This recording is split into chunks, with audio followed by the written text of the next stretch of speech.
20 years. That's how long Sarah and I had been married when everything started falling apart. 20 years of building a life together, of weathering storms that would have broken weaker couples, of choosing each other every single day even when it wasn't easy.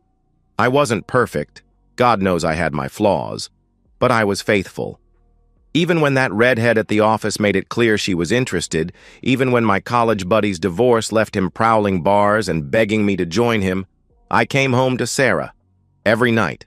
That's what made the changes so jarring. It started with the phone.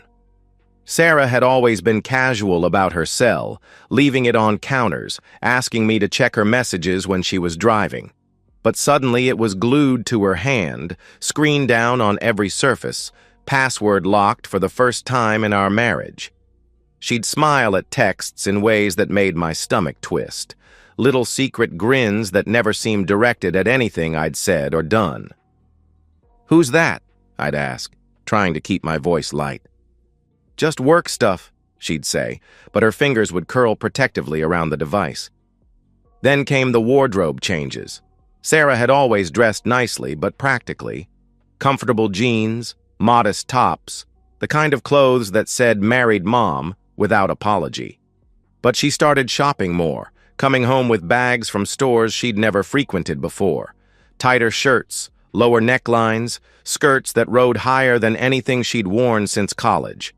When I complimented her new look, she'd shrug and say she was just trying to feel good about herself. I wanted to believe that. I tried to believe that. The distance grew like a cancer between us. Conversations that once flowed naturally became stilted, punctuated by her checking her phone. She'd sit across from me at dinner, physically present, but mentally somewhere else entirely. In bed, she went through the motions with mechanical efficiency, her mind clearly elsewhere. When I tried to talk to her about it, she accused me of being clingy and insecure. "You're being paranoid, Michael," she'd say, that edge creeping into her voice that I'd rarely heard before. "Can't a woman make some changes without her husband turning into a detective?" But I wasn't being paranoid. The evidence was everywhere once I started looking for it. She'd developed new interests, a sudden passion for hiking that required her to be gone every Saturday morning. She'd joined a book club that met Wednesday evenings and somehow never had much to say about what they'd read. Her explanations were too detailed, too rehearsed, like she'd practiced them. The criticism started around the same time. Everything I did was wrong, or at least not quite right. The way I loaded the dishwasher, how I handled conversations with the kids, my choice of restaurants, movies, even the way I breathed when I slept. Nothing was ever said directly, just little cuts that accumulated like paper cuts until I felt raw and bleeding. I began to recognize the signs of what my grandfather used to call a quiet disease, the kind of suspicion that eats at you from the inside, making you question everything you thought you knew. I'd catch myself analyzing every word she said, looking for lies in her expressions, feeling like a stranger in my own home. The security cameras were my decision, born from desperation and a need for truth. We'd had a few break-ins in the neighborhood recently, which gave me the perfect cover story. I told Sarah I thought we should look into a security system, and she agreed it was a good idea. I jumped on it with the enthusiasm of a drowning man grabbing a life preserver. If she was innocent, the cameras would prove it, and I could stop feeling crazy. If she wasn't, well, at least I'd know. I had them installed professionally, 4 cameras covering the main living areas, the front and back entrances, motion-activated and connected to an app on my phone. The technician explained how everything worked, how the footage was stored in the cloud, how I could access it from anywhere. Sarah seemed pleased with the security they provided, never suspecting they were really there to monitor her. She had no idea they would become the instruments of her downfall. The night I made that decision to install those cameras, I lay awake staring at the ceiling while Sarah slept peacefully beside me. I'd spent 20 years building a life with this woman, and now I was preparing to spy on her. The weight of that felt crushing, but the alternative, living in this limbo of doubt, was worse. I didn't want to be right about my suspicions. I wanted Sarah to prove me wrong, to show me I was just a paranoid husband going through a midlife crisis. I wanted our marriage to survive this rough patch and emerge stronger. But as I listened to her steady breathing in the dark, part of me already knew I was preparing for war. The divorce papers hit our kitchen table like a slap in the face, the manila folder sliding across the wooden surface with a sound that seemed impossibly loud in the sudden silence. Sarah had walked through our front door at 8:47 p.m. I remember the exact time because I'd been watching the clock, wondering where she'd been for the past 3 hours after her book club supposedly ended. She didn't even bother with pretense. No hello, no how was your day, no explanation for why she was late, just that folder tossed onto the table like it was the electric bill. "I'm done," she said, her voice flat and businesslike. "I've found someone who makes me feel alive again." The words hit me like a physical blow. 20 years of marriage, reduced to a simple declaration that she'd found someone better. I stared at the folder, my name typed neatly on the tab. Thompson, Michael, divorce proceedings. "Sarah, what?" I started, but she cut me off with a wave of her hand. "Don't make this harder than it needs to be. We both know this marriage has been dead for years. I'm just making it official." She stood there in our kitchen, wearing a new dress I'd never seen before, looking at me like I was a stranger she couldn't wait to get away from. The pain started as a tight feeling in my chest, like someone was squeezing my heart with a fist. I thought it was just shock, just the emotional impact of hearing my wife tell me she wanted out. But it kept getting worse, spreading down my left arm like liquid fire. "Someone?" I managed to gasp. "Who?" "Does it matter?" She glanced at her phone, always that damn phone, and her expression showed impatience, not remorse. "Look, I need you to sign these tonight. My lawyer says if we can get this filed by tomorrow, we can have the whole thing wrapped up in 60 days. The crushing sensation in my chest was getting worse. I tried to stand, but my legs felt weak. The room seemed to tilt sideways, and I had to grip the edge of the table to stay upright. "Sarah," I wheezed, struggling to form words around the growing panic. "Something's wrong. I think I'm having a heart attack." She looked at me with the kind of exasperation you'd show a child having a tantrum. "Oh, please. Don't be so dramatic, Michael. Just sign the papers." The pain was radiating down my arm now, and my vision started to blur at the edges. This wasn't emotional distress. This was real, physical, life-threatening. I'd watched my father die of a heart attack when I was 15. I knew what this was. "Call 911, I gasped, clutching my chest as I sank into a chair. "Please, Sarah, call 911. "You're being ridiculous," she snapped, but I saw something flicker in her eyes. Fear, or just annoyance that I was inconveniencing her. "This is just stress. Sign the papers and you'll feel better." I couldn't breathe properly. Each breath felt like trying to suck air through a straw, and the pain was spreading across my chest like someone was driving nails into my sternum. With shaking hands, I reached for my phone, but my coordination was shot. It clattered to the floor. "Help me," I whispered. Sarah stared at me for a long moment, and in that instant, I saw who she really was. Not the woman I'd married, not the mother of my children, but someone who could watch her husband of 20 years collapse in agony and feel nothing but irritation that it was interfering with her plans. "I can't deal with this drama tonight," she said, grabbing her purse from the counter. "I have somewhere I need to be. Sign the papers, Michael. Don't make this harder than it has to be." And then she left. Actually walked out of our house while I was dying on our kitchen floor. I managed to crawl to where my phone had fallen, my chest feeling like it was caving in, black spots dancing at the edges of my vision. With fumbling fingers, I dialed 911, gasping out our address to the dispatcher before the phone slipped from my hand. The next thing I remember was being lifted onto a stretcher, an oxygen mask over my face, and a paramedic saying something about massive cardiac event and lucky to be alive. As they wheeled me toward the ambulance, I saw our front door standing open, exactly as Sarah had left it when she walked out on me. In the hospital, after they'd stabilized me and run their tests, Dr. Martinez explained that I'd suffered a significant heart attack brought on by extreme emotional stress. "Another 5 minutes," he said quietly, "and we might not have been able to save you." I lay in that hospital bed, staring at the ceiling tiles and trying to process what had happened.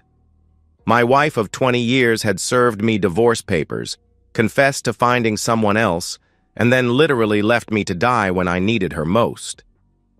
The monitors beeped steadily around me, proof that I was alive despite her abandonment. The marriage was over, that much was clear. But as I lay there in the darkness, listening to the sounds of the hospital around me, I realized something else. Sarah had made a mistake, a fatal, irreversible mistake that would define everything that came next. She'd shown me exactly who she was in my moment of greatest need. And now I knew exactly what kind of person I was dealing with.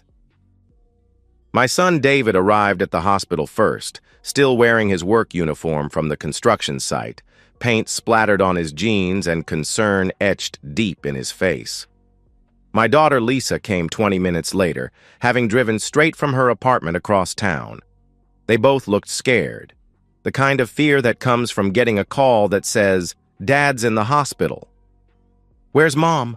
Lisa asked, looking around the sterile room as if Sarah might be hiding behind the curtains. I'd been dreading this question for the past 6 hours, lying in that hospital bed and trying to figure out how to explain to my children that their mother had walked out on me while I was having a heart attack.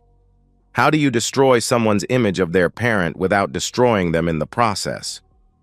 "She's not coming," I said finally. David frowned. "What do you mean she's not coming? Did she even know you were here?" "She knows." I closed my eyes, feeling the weight of what I was about to tell them. She was there when it happened. The silence that followed was deafening. I could hear the monitors beeping, the distant sounds of the hospital, but my children were absolutely still, processing what I'd just said. "Dad," Lisa said slowly, "what exactly happened tonight?" So I told them everything. About the divorce papers hitting the table, about Sarah's cold announcement that she'd found someone else, about collapsing with chest pains while she stood there checking her phone, about begging her to call 911 and having her tell me I was being dramatic, about her walking out while I was dying on our kitchen floor. "That's not," David started, then stopped. "Mom wouldn't do that. She wouldn't just leave you." "She wouldn't abandon her own husband," Lisa added, but her voice lacked conviction.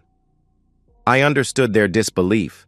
This was their mother, the woman who'd bandaged their scraped knees and stayed up all night when they had fever. The woman who'd taught them that family meant everything, that you never gave up on the people you loved. "David," I said quietly, "I installed security cameras a month ago.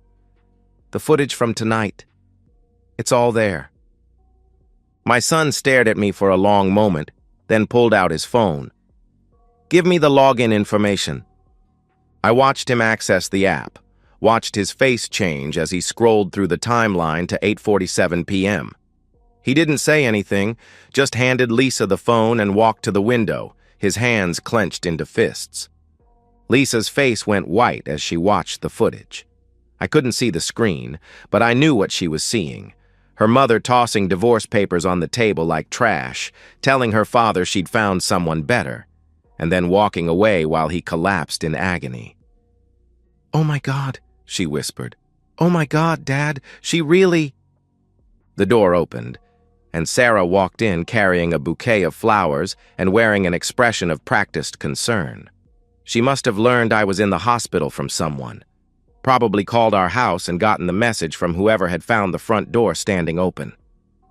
"Michael, sweetheart," she said, rushing to my bedside with a performance worthy of an Oscar. "I came as soon as I heard. Are you okay?" What happened?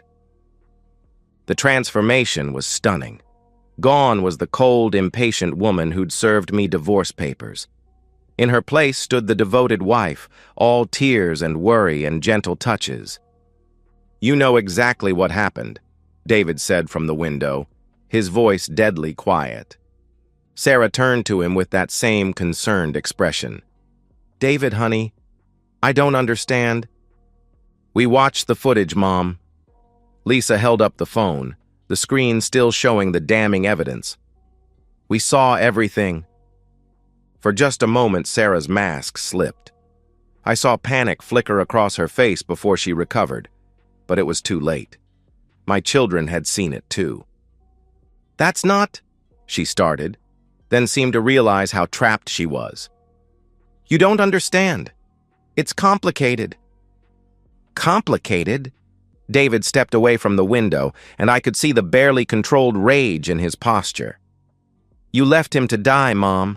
You walked out while he was having a heart attack. I didn't know he was really—" "Bull—" Lisa snapped, a word I'd rarely heard her use. "We watched it. We heard what you said. Don't be so dramatic. I have somewhere I need to be. You knew he was dying and you left anyway." Sarah looked between her children, seeing their unified front, their absolute disgust with her actions. The flowers in her hands suddenly looked ridiculous, a pathetic prop in a play no one was buying. "You left him to die," David repeated, his voice getting louder. "And for what? Some guy who's 10 years younger and doesn't even want you now?" "How do you—" Sarah started, then caught herself. "Oh, we know about him," Lisa said coldly. "We know about the hiking. We know about the book club. We know about all of it, Mom. The question is, was it worth it? Was your little midlife crisis worth destroying our family?" Sarah's composure finally cracked completely. "You don't understand what it's like," she said, tears starting to flow. 20 years of the same routine, the same conversations, the same everything. I felt like I was dying inside. And then I met someone who made me feel alive again, who made me remember what it was like to be wanted. "So you decided to kill Dad instead," David said flatly. The words hung in the air like a death sentence, because that's exactly what she'd tried to do, even if she hadn't admitted it to herself. She'd been willing to let me die rather than miss a night with her lover. "I want you out," I said quietly from the hospital bed. "I want you out of our house, out of our lives, and I never want to see you again." "Michael, please, get out," Lisa said, standing up, "before I call security and have you thrown out." Sarah looked at her children one more time, seeing nothing but disgust and disappointment in their faces. The family she'd destroyed for a few months of excitement was gone forever, and she was finally beginning to understand what she'd traded away. She dropped the flowers in the trash can on her way out, not even bothering with any more apologies or explanations. The door closed behind her with a soft click. David came over and put his hand on my shoulder.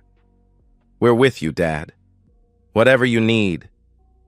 Lisa nodded, tears in her eyes. "She's not our mother anymore. Not after this." As I looked at my children, my loyal, loving children who'd chosen their dying father over their selfish mother, I felt something I hadn't experienced in months. Hope. Sarah had made her choice when she walked out that door. Now we were making ours. The divorce proceedings were a massacre. Sarah walked into that courtroom 6 weeks later expecting a standard 50-50 split, maybe some alimony since I earned more, possibly even the house since she could claim emotional distress. What she got instead was a front-row seat to the complete destruction of her legal position. My lawyer, Janet Morrison, was a sharp-eyed woman in her 50s who specialized in high-conflict divorces. When I'd first shown her the security footage of that night, she'd watched in complete silence, then looked up at me with the expression of a shark smelling blood in the water. "Michael," she'd said, "in 30 years of practice, I've never seen evidence this damning. She didn't just abandon you, she left you to die during a medical emergency. No judge in this state will show her mercy." She was right. The footage played on a large screen in the courtroom, every damning second of it. Sarah's cold delivery of the divorce papers, her dismissal of my medical distress as drama, her walking out while I collapsed on our kitchen floor. The audio was crystal clear, capturing every callous word. Judge Harrison, a stern woman with silver hair and no patience for nonsense, watched the entire thing without expression. When it was over, she turned to Sarah with barely concealed disgust. "Mrs. Thompson," she said, "in 25 years on the bench, I have never seen such a callous display of abandonment during a medical emergency. You literally left your husband to die. Do you have anything to say in your defense?" Sarah's lawyer had tried to spin it as a panic response, claiming she was so shocked by the divorce conversation that she wasn't thinking clearly.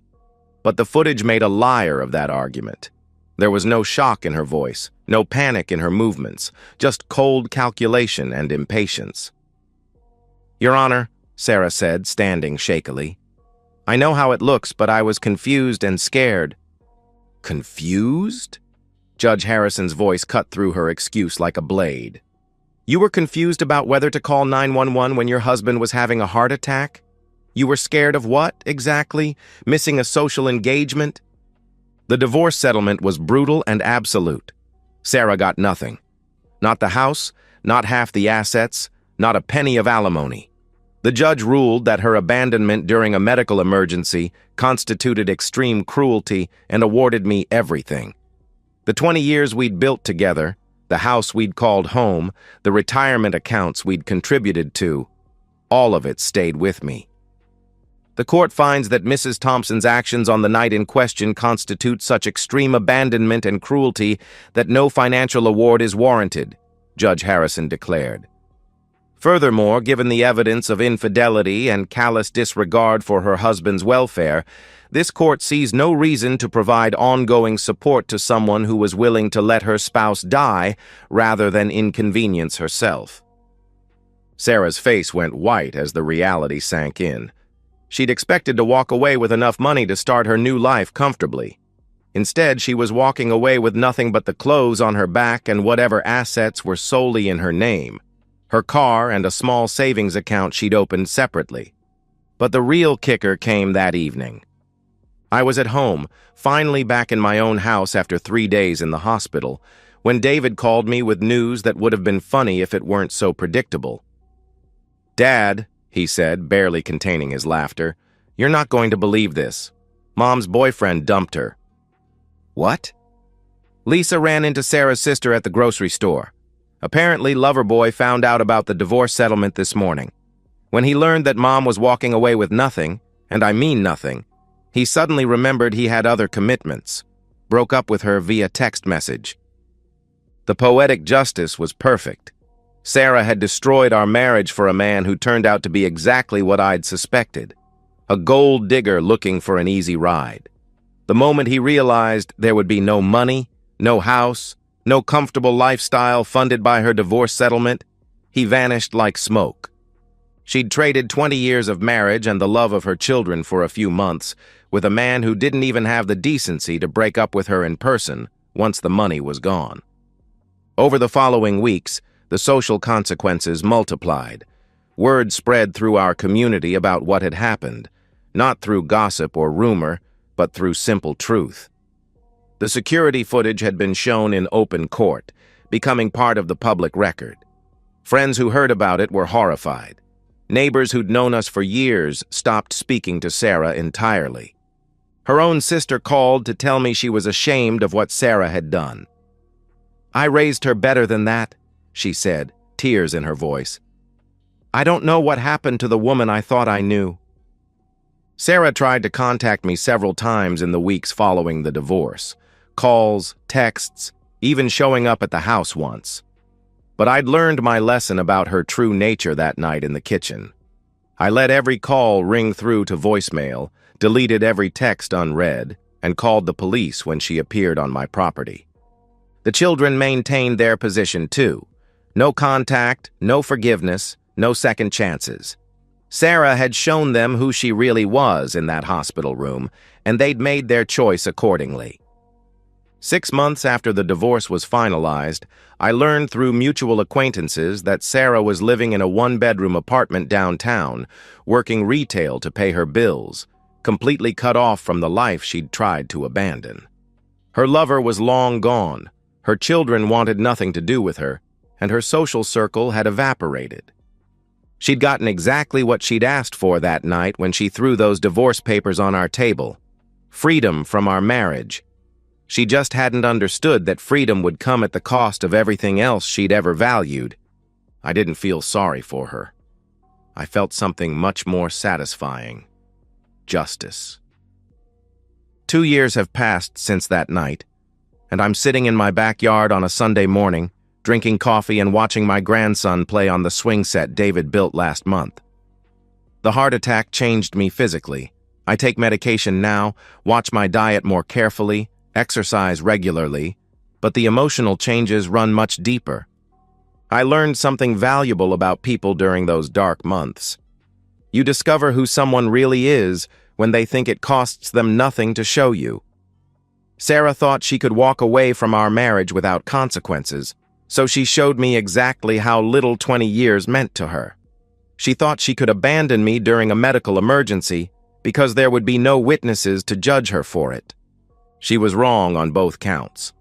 The security cameras she'd agreed to install became the instruments of her downfall, preserving every damning second of her callousness for the world to see.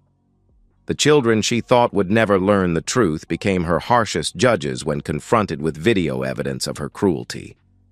The lover she thought would support her through the transition vanished the moment he realized she brought nothing to the relationship but baggage. My relationship with David and Lisa is stronger than it's ever been. Shared trauma has a way of bonding people, and watching their mother's true nature revealed brought us closer together. They call more often now, visit more frequently, and they've made it clear that any grandchildren will know their grandfather, but never their grandmother. David got married last year to a wonderful woman named Kate, who reminds me of Sarah from our early days: loyal, kind, family-oriented. The difference is that Kate has proven her character under pressure, supporting David through the aftermath of his mother's betrayal and embracing me as family without reservation. Their wedding was beautiful, conspicuous only for one empty chair that no one mentioned, but everyone noticed.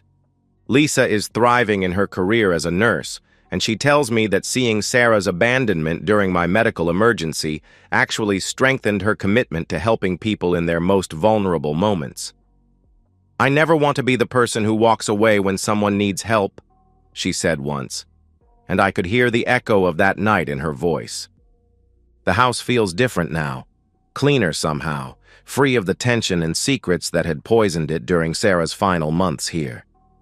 I've redecorated some rooms, made it fully mine in ways it hadn't been even when we were married. The security cameras are still there, but now they just provide peace of mind rather than evidence of betrayal. Sarah has tried to contact me periodically over the past 2 years. Birthday cards that go straight into the trash. Christmas gifts that get returned unopened. Phone calls that I let ring through to voicemail before deleting the messages unheard. She's reached out to the children too, but they've maintained their position of complete no contact. Through mutual acquaintances, I've heard fragments of her current situation. The retail job didn't last. She's had a series of short-term relationships with men who lose interest quickly. She's gained weight, lost friends, and according to her sister, spends most evenings alone in that small apartment, probably wondering how her life went so wrong so fast. The answer, of course, is simple. She made choices. She chose another man over her husband. She chose convenience over compassion. She chose temporary excitement over permanent family bonds. And when those choices led to consequences, she chose to blame everyone but herself. I didn't destroy Sarah's life. She did that herself the night she walked out while I was dying on our kitchen floor. I simply refused to protect her from the natural consequences of her actions and allowed the truth to speak for itself. Sometimes people ask me if I feel guilty about how completely her life fell apart. The answer is no. I feel something much more valuable: peace. I learned that the best revenge isn't actively destroying someone who betrayed you.